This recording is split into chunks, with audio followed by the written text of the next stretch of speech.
goal? DISA is the DOD's both contract acquisition and design agency for major systems in an IT.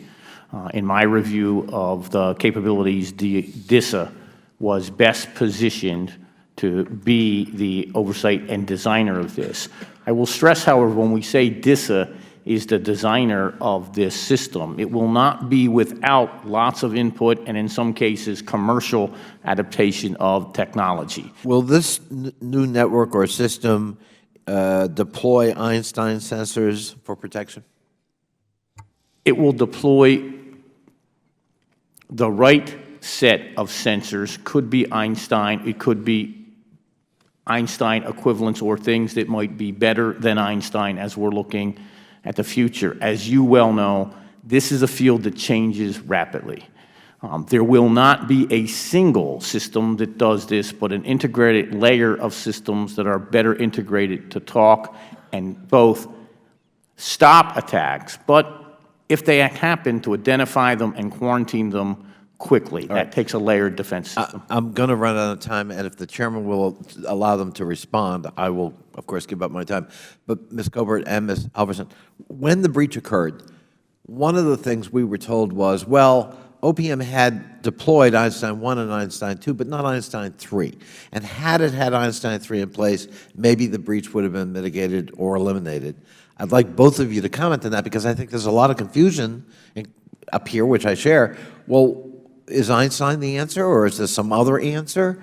Are there things at DOD that are not yet available in the civilian agencies that should be? Or help us a little bit with that.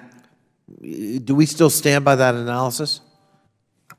Congressman, what I can tell you is we continue to be moving forward with deploying the Einstein capabilities as they become available. So we have been moving forward with Einstein 3 and Einstein 3A. From my perspective at OPM, as a customer of the support that folks like DOD and DHS can provide, I am happy to be an early adopter of the smart tools as they make them available to us. And whichever are the best tools, and folks like Mr. Halverson will help us figure out what those are the ones we will deploy. I think Beth got it right, sir, and I think, you know, we will continually review this. We've had recent reviews by, frankly, done on behalf of what I've asked, NSA and some commercial groups to say these are the best layered defenses today. Einstein technology will be part of that, but it is not the singular answer to build the best defense system forward. The gentleman yields back. The chair now recognizes the gentleman from Georgia, Mr. Hice. Thank you, Mr. Chairman. Mr. Scott, just out of curiosity, will the President's appointee to the NBIB be confirmed by the Senate? As proposed, I don't believe so, sir. Do you know how that process will be? Is it just an appoint? Okay. That's correct. Okay. Ms. Colbert, let me go back to you. As you know, the PAC conducted the review after the Navy Yard shooting. That review led to 13 specific recommendations to improve clearance, the clearance process. Has the intelligence community fully complied and addressed those recommendations? Congressman, the PAC collectively has been working to implement the full set of recommendations from the review following the Navy Yard. In my prior role at OMB, when I was the chair of the PAC, in my current role as acting director of OPM, we've been working closely with our colleagues in the DNI, for example, to put in place pilots of continuous evaluation, to implement new federal investigative standards, to improve access. So are you saying they have or have not been fully implemented?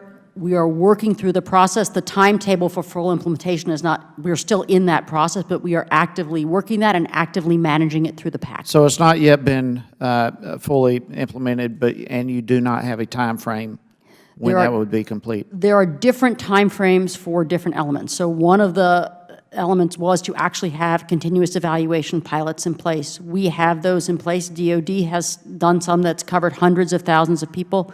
The investigative standards. All right, can you give us a general time frame? Some of the elements already do, some last till 2017. I am happy to provide you, we Please, report on please provide that, and performance.gov. let's carry on, but please And we- provide that information. Happy to do that, sir. The Navy Yard shooter had multiple previous arrests, and yet was still somehow able to obtain clearance. How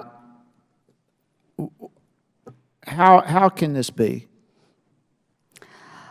Congressman, there are real challenges in getting complete and comprehensive records from local law enforcement. Some of those are due to the challenges that the local law enforcement has in their own record. Okay, there's Those been systems aren't recommendations automated. to work and improve that process with state and local criminal records. When is that process going to improve? That process has seen improvement. I can cite examples from New York City, from, we track actually. I don't want examples. I want when are we going to see that enormous gap closed? We are continuing to work with law enforcement. The records are their records. Things like Congress gave us with the NDAA that gives background investigators greater access to records that was implemented last year will be one step in helping us. But we have to work this through with local law enforcement to make sure they've got the systems. That's the whole point. The local law enforcement, when is that relationship going to be resolved so that information can be readily made available so that we don't have people like the Navy Yard shooter Congressman, access? we are working actively with local law enforcement. In fact, we Okay, had a listen, task force, and we are going to continue That's a that. really cheap answer. We're working actively, and yet, please provide that for us. I want as much specifics as you can provide without rambling I'm on happy to this provide issue. you that. All right, have the revised 2012 federal investigative standards been fully implemented? We have implemented those through Tier 3. The rest of them are on schedule to be implemented over the next year and two, I believe. I don't have the specific timeline, but we have Okay. implemented the Tier 3, for example, this fall. Okay. Another recommendation involved the detection of false information that was submitted by applicants. As you may recall, Snowden, for example, said that he had worked for the U.S. government for 6 years. Investigators and all that never contacted any coworkers. They never got any further details. The Navy Yard shooter had serious mental health problems. What is being done to verify applicants' information more complete and in a more effective manner? So there's a number of steps that we've put in place to increase the accuracy. I can go through the specifics and probably get that back to you in terms of each of those elements, because that involves work with the different agencies. I don't have the details of that right here. But I can get that to you. Doesn't it seem that that would be information that you would have? I want to make sure that my response to you is accurate in terms of exactly the specifics of the progress we've made, sir. Okay, when we're talking about applicants putting false information and no one checking it, that seems like that would be information, if it's being corrected, that would be right on the top of your head. I would appreciate you getting that information to us ASAP. My time has expired, Mr. Chairman. Thank you, and I yield back. Gentleman yields back. The chair now recognizes the congressman from California, and I appreciate his efforts on this issue. Mr. Liu. Thank you, Mr. Chairman. The hearings last year in the Oversight Committee exposed fundamental weaknesses in our nation's IT infrastructure, specifically as applied to OPM. And thank you, Mr. Scott, for doing the 100-day cybersecurity sprint last year. The director of the OPM last year resigned to be replaced by Ms. Colbert, and you've been doing a terrific job given the situation you've been put in. And last October, Representative Russell and I wrote a letter to administration, to the PAC board, saying you need to move the security clearance IT system to the Department of Defense. And I'm very pleased to read in your testimony, Ms. Colbert, that in fact, the Department of Defense, with its unique national security perspective, will design, build, secure, and operate the security clearance IT system. My question has to do more with the other aspect of your plan, which is now the creation of a new bureau, the National Background Investigations Bureau. And I share some of the concerns raised by Congressman Russell. And my first question has to do with the wiring diagram. My understanding is this bureau will be headed by a presidential appointee.